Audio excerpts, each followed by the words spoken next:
Hello, welcome to ET Government. My guest today is Odisha's IT Minister, Mr. Tushar Kanti Behra, who has completed 2 years in office as a state minister.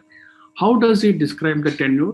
The COVID 19 pandemic has accelerated the adoption of technology in facilitating government services online. How will the new plans align with the state government's ambitious ongoing 5T Charter of Government? Let's find out the answers. Sir, welcome to ET Government. Namaskar. You have completed 2 years in office as a Odisha minister. You are also a young minister. How do you describe this tenure? Can you share one or two your major accomplishments? First of all, I'd like to thank our Honorable Chief Minister Sri Naveen Patnaik for giving me this responsibility at this young age. I think we have done a tremendous job in last 2 years. First of all, rolling the BharatNet program, which is connectivity to all the GP headquarters by fiber optics, and apart from that, in investment opportunities, and also the visionary 5T program by our Honorable CM. The Department of Electronics and IT has been focused to cater to the government's 5T vision. Ever since the 5T Charter of Governance was unveiled by Chief Minister Sri Naveen Patnaik on October 2019, we have been making significant efforts to make available all citizen services in a transparent and time-bound manner by leveraging the technology. I would like to brief upon some of the recent e-governance projects under 5T Charter. First of all, regarding agriculture and farmer welfare sector, the state farmers database, which comprises of approximately 76 lakh farmers for easy identification, e-licensing for agricultural input dealers, online certification for agriculture university students, registration of fishing boats and licenses, registration of brackish water farmers, and subsidy for setting up of new livestock and fishery units as well. Coming to food security, online farmer registration for paddy procurement at mandis, online application for ration cards by citizens, online applications for licenses and deposit of cost of food grains lifted by fair price sub dealers as well. And coming to education sector, integrated scholarship portal streamlining the management of 21 scholarship schemes of 6 major departments on a single portal that minimizes duplication and ensures leakage free scholarship disbursed to 11 lakh plus beneficiaries. All courses of government schools have been brought online right now. Hybrid model of learning has been adopted to ensure that teachers, students, and guardians can gradually adapt to virtual learning. Hence, school teachers have been deputed to go from village to village to deliver instructions to students. Almost 5 lakh plus SC/ST students studying in government schools are expected to be benefited under this program. Coming back to mining sector, Internet of Things based stockade management system for faster ore evacuation and enhanced productivity of mines, which is managed by state PSU, and use of advanced analytics for monitoring customer registrations, sales contracts, and ore accounting has been done. Coming to MSME sector, online issue of certificates on EPM registration, rate contracts and no dues, transparent and faster inspection regimes, timely release of rebates as well. Then coming to emergency services, single number across the state to address citizens' grievances, that converges all emergency hotlines like 100, 101, 102, 108, and 141 into unified number 112. Then coming to other public services, Bhubaneswar Land Use Intelligence System, that is BLUIS, for monitoring changes in government lands using high resolution satellite imagery and artificial intelligence, and e-Pravesh for easy regulation of entry into government offices via facial recognition, then litigation management system for expediting government communication and coordination for pending legal cases. Is part of digital transformation, a single window online unified citizen portal called Odisha One is also made online by the government, offering a wide more than 500 services. The department has a network of over 3,000 Mo Seva Kendras and are planning to set up approximately 7,000 such centers across Odisha, with at least one in each Gram Panchayat, so that people can visit these kendras for payment of electricity bills, water bills, other utility bills, receiving necessary certificates, payment of taxes, and availing other various other various public services as well. Odisha One and Mo Seva Kendra also integrated to provide test results of COVID-19, vaccination certificates, and availability of vaccination centers as well. You have My Government in Odia, MO Sarkar, has been one of the leading examples of service delivery where the dignity aspect of service has been underlined. Briefly, can you describe the initiative and its achievements since its inception? That is My Government. In Odia, it is called Mo Sarkar. Is one of a kind initiative and cultural change in government attitude towards citizens. Institutions to listen to citizens' voices and serve them in a professional and dignified manner. The initiative has enabled closer evaluation of the services being delivered to the citizens by the government, which fosters a governance system that is based on citizen feedback and experiences. Mo Sarkar is a move under the 5T governance framework, which represents the four pillars of transparency, teamwork, technology, and time-bound action, which ultimately leads to transformation. Mo Sarkar is integrated a platform including advanced contact centers, customer relationship, visitor management, which focuses on gathering feedback from the citizens on the kind of responses and service they receive when they visit the public facilities and services. Advanced analytics provides insights on the extent to which the need and voices of citizens are considered during the various stages of public service design, delivery, and evaluation or review. Scores generated based on feedback collected is also accounted for appraisal of department officials. As on date, around 240 services of 27 government departments have already been covered under Mo Sarkar. Every month, on an average, more than 1 lakh calls are handled by the outbound call centers, and 8,000 plus calls are made directly to the citizens by senior government officials and ministers as well. Moving forward, we plan to build on this platform to not just record and respond to feedback, but also collaborate to provide doorstep services, predict peak traffic in service demand, and plan to effectively respond to the grievances.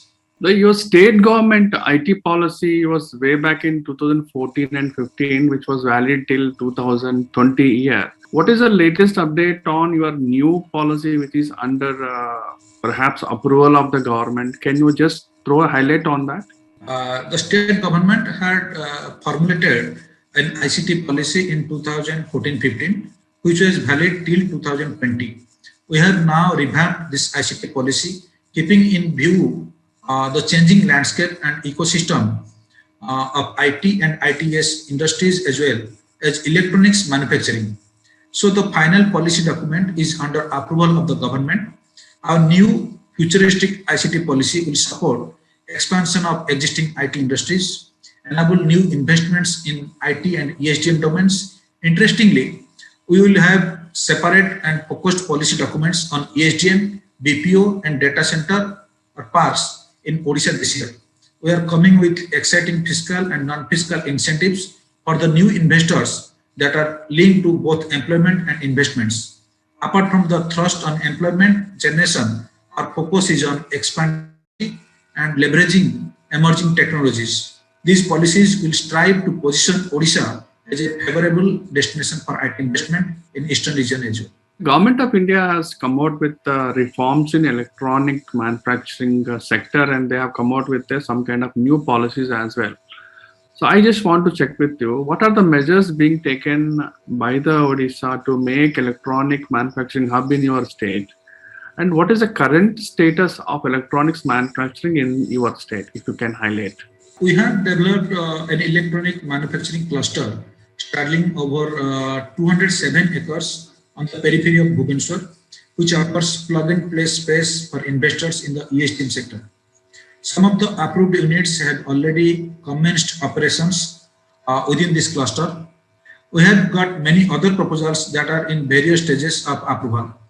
To attract other investors to the cluster, we are working out a sector-specific ESTM policy.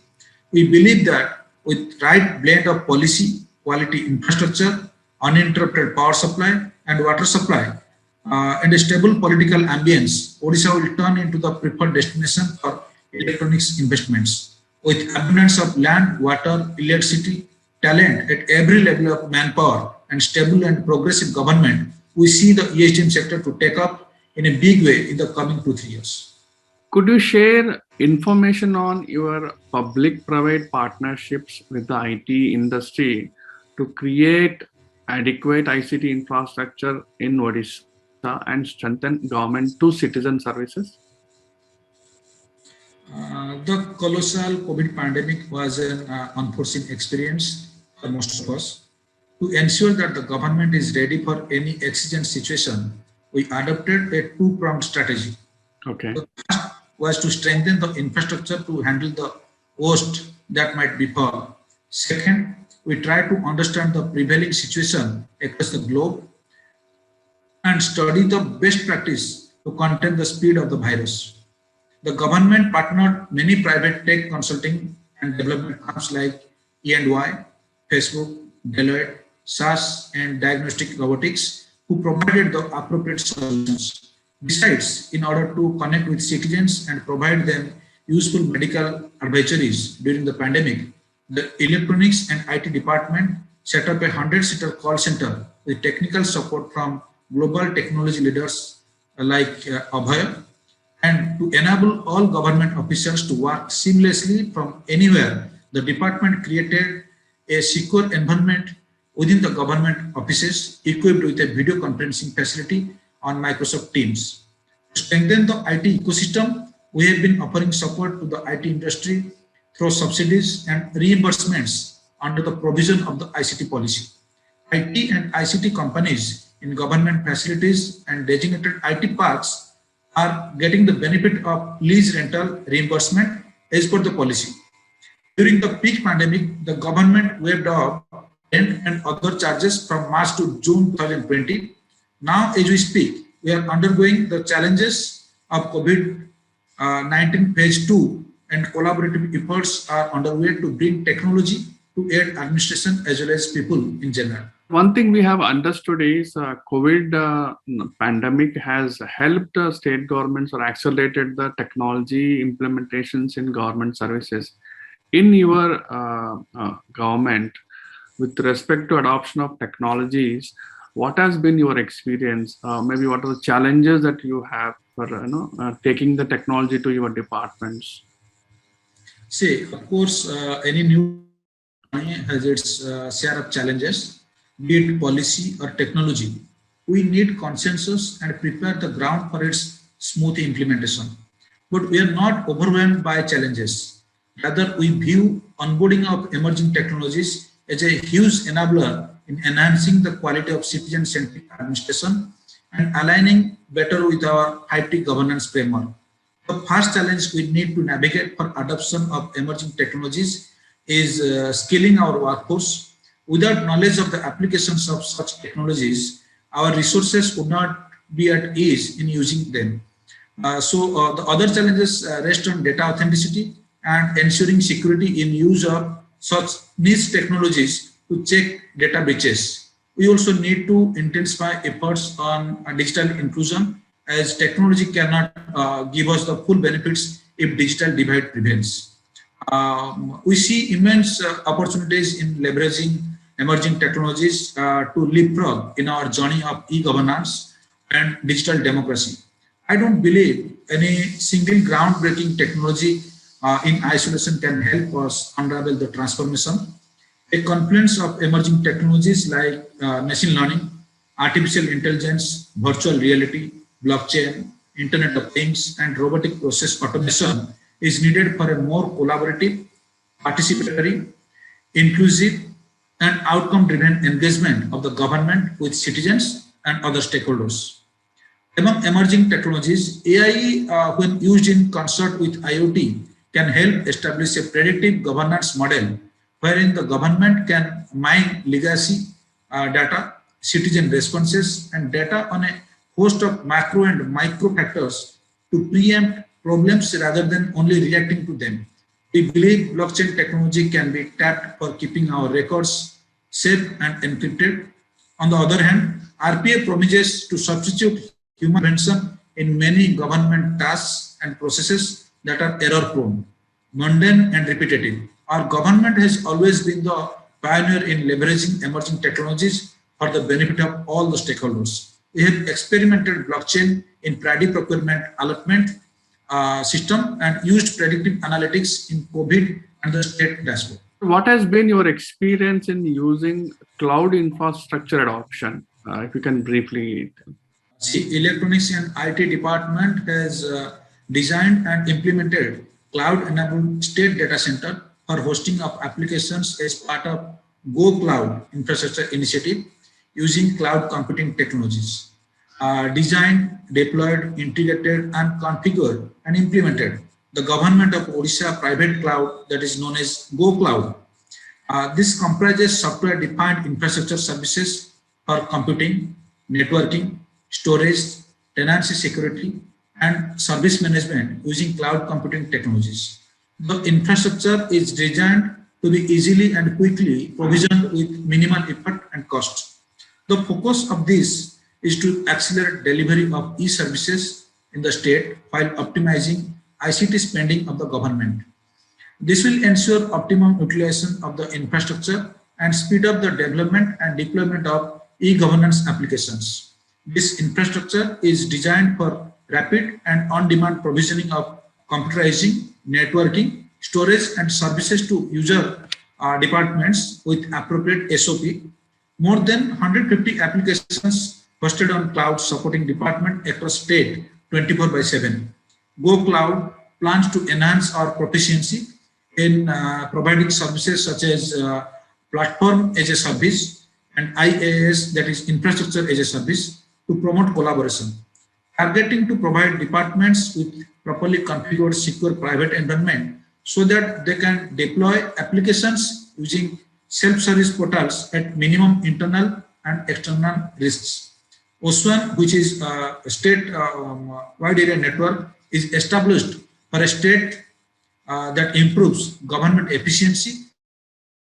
The Odisha State-wide Area Network, that is known as OSWAN, would serve as the backbone network for data, video, and voice communication throughout the state, which includes one state headquarters, 30 district headquarters, and 284 block headquarters, and 61 horizontal offices. OSWAN is used for meeting on VC, office automation application used for file movement by government officials, which is on the SWAN network. How do you tackle the corona crisis using the technology? Some of your experiments, can you share with us? Yeah, using the IT for pandemic response, I'll come to brief upon various points. First of all, the single unified portal, that is covid19.odisha.gov.in, that captures data sets used by multiple departments such as Home Department, Health and Family Welfare Department, Labor Department, Panchayat Raj Department, Transport Department, etc., and presents a single version of truth. Major components covered are registration and contact tracing of suspect or at-risk carriers, then monitoring health and social distancing, compliance of quarantine patients, then sample collection and testing and patient management, including discharge details and intent to donate plasma from recovered patients. Then GIS-based infrastructure mapping, that is bed capacity, availability of utilities, that is electricity, potable water supply, power backup, manpower strength up to block level. Then only system in India to manage the entire migrant life cycle during the COVID crisis. That includes migrant registration, regulation of migrant movement into the state by air, road or rail as well. Then enforcement of testing and quarantine and direct fund transfer of monetary aid. Then skill mapping of migrants has also been undertaken to map employment opportunities. Integrated with AI-based tools developed by Deloitte and Salesforce for enabling self-help assessment of citizens and flagging high-risk cases for urgent medical attention. Also, the state-of-the-art COVID dashboard, which enables decision makers at all echelons to monitor performance of various COVID-related interventions across Odisha and plan ahead. Let me brief upon some of the points. Advanced visual representation of COVID-related KPIs such as infection spread on a timeline, demographic and geographic profiling, infrastructure availability, then population dynamics. Also, a study by researchers from Stanford University, a tech industry from USA, and aerosol industry from Switzerland on COVID-19 data reporting ranks Odisha among the 3 best states in India for quality reporting. This has been attributed to rich visualization, accuracy in reporting, and protection of privacy of citizens while reporting data on the pandemic. Then a predictive modeling in partnership with SARS, we have developed predictive models for forecasting susceptible populations, deciding on extent of lockdown to achieve balance of public safety and economic activity, then simulating risk profiles of districts and checking infrastructure preparedness for combating infection surge. Based on this model output, which is available up to block level, the state has undertaken distribution of testing kits and augmentation of medical care capacity as well.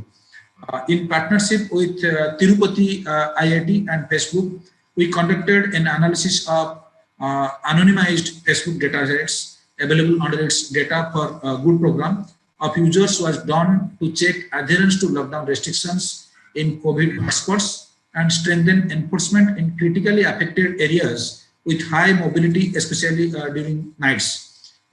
A dedicated telemedicine helpline facility bringing together volunteer doctors willing to remotely consult suspect COVID-19 cases as well. Then collaborating with UNICEF for launching a unique website to invite volunteers to strengthen Odisha's fight against the COVID-19. Then WhatsApp bot for information dissemination to citizens on COVID that serves as a trustworthy source of government communication and stems rumor mongering prevalent during pandemics. Also, to enable remote working of the government during the pandemic, the coverage of Odisha State Workflow Automation System has been extended to 17 directorates and 40 departments, access to VPN, digital signatures, and web conferencing tools such as Microsoft Teams and Cisco WebEx have been enabled for smooth conduct of these operations. Odisha has a cyber security team catering to the secure your cyberspace. Can you give us some latest happening in that cyber security? Currently Odisha has a cyber security team that is known as Computer Emergency Response Team Odisha, or SAT-O, to prevent cyber attacks on government websites and web applications.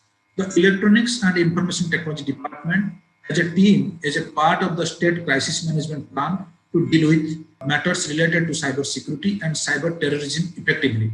We are establishing a state-of-the-art security operations center that is known as SOC, capacity building of officials of government departments dealing with IT services at various levels and other cybersecurity related activities under SAT-O. The team will work in close coordination with SAT India and state level security monitoring committee and take proactive measures to raise awareness among stakeholders concerned regarding IT security. The SAT-O or CSOC team will also conduct periodic pen tests or authorized simulated cyber attacks on systems to gauge the security and response preparedness of all the departments. Going forward, what is your digitization roadmap for your state? Now our priority is to connecting citizens to internet, which is the way forward on policy for e-governance. I will brief upon some of the points. In the pursuit of its ambition of internet for all, the government of Odisha is gearing up to provide high-speed internet connectivity to all Gram Panchayats by April 2021. That was the part of BharatNet program. Directives have been issued to provide Wi-Fi activity at the main activity points of GP so that all government offices, including the schools, medicals, and banks can also access the connectivity. So far, 22,541 kilometers of optical fiber cable has been laid against the target of 27,610 kilometers. The balance of 5,069 kilometers will be completed soon. Similarly, as of now, 4,651 gram panchayats and 230 blocks have been provided the connectivity. Rest blocks and gram panchayats will be linked up in new phases. This infrastructure will bring all the gram panchayats within the scope of SWAN network. It shall also be available to be leased out to the telecom and internet service providers on a commercial basis. Connecting the government to citizens on internet, that is the part of our ambition. In the pursuit of enhanced speed, convenient and transparency in government to citizen, that is G2C transactions, the government of Odisha has initiated the development of social registry and integrated social protection delivery platform, that is SPDP. Development of an integrated social registry would make identification and authentication of beneficiaries more transparent, accountable, and quicker. The administrative costs involved in verifying eligibility of beneficiaries and authenticating their details could be substantially reduced by the implementation of SPDP. Also, leakage to ineligible beneficiaries could be arrested, thus ensuring that each eligible beneficiary receives his entitlement. Thank you very much, sir, talking to ET government. Thank you.